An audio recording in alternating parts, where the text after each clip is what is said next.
We are looking at how to pronounce the name of this Polish guitarist. Let's break down the pronunciation.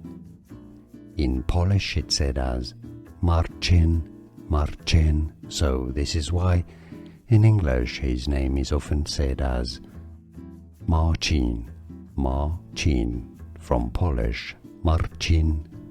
Now you know. We are looking at how to pronounce the name of this Polish guitarist. Let's break down the pronunciation.